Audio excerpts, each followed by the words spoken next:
దోస్తులు అందరు ఎట్లుంటారు మరి మంచిగా ఉన్నారులే. నేనైతే చాలా రోజులు అనుకుంటున్నాను ఈ మొక్క మన తోటలో పెట్టుకుందామని. ఇన్ని రోజుల తర్వాత ఈ రోజైతే తీసుకొచ్చాను. అదేంటి అనుకుంటున్నారా? నెక్స్ట్ మనకు వచ్చేది ఏంటి, శ్రావణ మాసం కదా. శ్రావణ మాసము అంటేనే మనకి పూజలకి. శ్రావణ మాసము, తర్వాత మాఘమాసము, ధనుర్మాసం. అయితే మనం ఇంట్లో ఒకటి తమలపాకు చెట్టు ఉండాలని ఎప్పటినో అనుకున్నాను. మనం ఇంట్లో పూజ చేసుకున్నప్పుడు రోజైనా దేవుడికి మనము తాంబూలం ఇస్తే మంచిది కదా, అలా అనేసి ఎప్పటినో అనుకుంటున్నా. అయితే ఇప్పుడైతే కుదిరింది. తెలిసిన వాళ్ళ దగ్గర ఉండే అనమాట, తీసుకొచ్చాను ఒక 2 కొమ్మలు.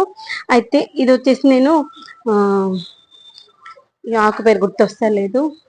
అయితే ఇది మనకి హెల్త్ చాలా మంచి అనమాట, ఆకుకూర. అది అనుకొని తీసుకొచ్చాను. అయితే అఖిల్ స్కూల్కి వెళ్ళేటప్పుడు తీసుకెళ్తే వాళ్ళ స్కూల్ ఆయమ్మ వచ్చి ఏందమ్మా అది అంటే చెప్పా అనమాట. అది కాదనుకుంటమ్మా, వాసన వేరే వస్తుంది చూడు అన్న. తర్వాత వాసన చూసేసరికి అప్పుడు అనిపించింది ఇది కాదు అని. సర్లేన తీసేసాను. తర్వాత ఈ రోజైతే నేను ఈ మొక్కని మన బాల్కనీలోనే పెట్టేసుకుంటున్నాను. అది ఎలా అంటే, మన దగ్గర ఆల్రెడీ దాంట్లో ఒక ఆర్నమెంటల్ ప్లాంట్ ఉంది, దాంట్లోనే పెట్టేస్తున్నాను. ఒకసారి అయితే చూసాం అది ఎంతవరకు సర్వైవ్ అవుతుంది. ఒకవేళ సర్వైవ్ అయింది అనుకుని, ఆర్నమెంటల్ ప్లాంట్ కూడా మొత్తం డల్ అయిపోయింది అనమాట, తీసేదానిలే అనుకున్నాను. దాని ప్లేస్ లో మనము ఈ యొక్క మొక్కనైతే పెట్టేసుకోవచ్చు. మొక్క అంటుంది కానీ ఏం మొక్క అని చెప్పట్లేదు అక్క అనుకుంటున్నారా? అదే మనకి తమ్మలపాకు మొక్క. ఈ యొక్క తమ్మలపాకు మొక్క మనం ఇంట్లో పెట్టుకున్నాం అనుకో, మనకి ఎప్పుడు కావాలంటే అప్పుడు తీసుకొచ్చి, దానితో పాటు మనకి మంచి ఎయిర్ ప్యూరిఫైయర్ గా కూడా పనిచేస్తుంది. అందుకోసం అని తీసుకొచ్చాను. బాల్కనీ మళ్ళీ ఈ మొక్కకి ఏంటంటే ఎండ ఎక్కువగా ఉండదు, నీడలో పెరిగేటువంటి మొక్క కాబట్టి బాల్కనీలో ఉంటే మంచిగా ఉంటుంది. అందుకోసమని ఆ యొక్క కుండీలో మట్టి అయితే నిండుగా లేదనమాట. అందుకోసమని రోజు మన కోడి పిల్లలు ఉండేటువంటి బకెట్ లో ఉండే మట్టి ఉంటుంది కదా, ఆ యొక్క మట్టి అయితే వేసేసుకున్నాను.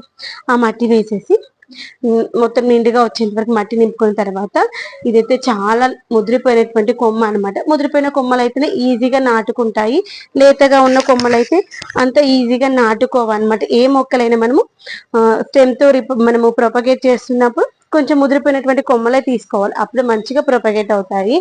అలా పెట్టేసుకుని, అది మనకు క్రీపర్ అంటే మనం మొక్క పెట్టుకోగానే ఫస్ట్ సపోర్ట్స్ అయితే తీసుకోవాలి. అందుకని మొక్క పెట్టేసుకుని దానికి సపోర్టర్స్ అయితే పెట్టేసుకున్నాను.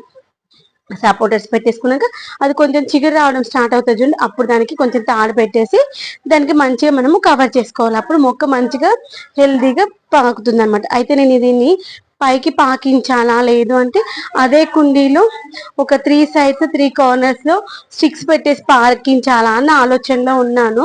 ఎందుకంటే అదే కుండీలో అనుకోండి, మనకు ఒకవేళ బాల్కనీలో క్లీన్ చేసేటప్పుడు మనం అది తీసేసి పక్కన పెట్టుకోవడానికి కూడా ఈజీగా.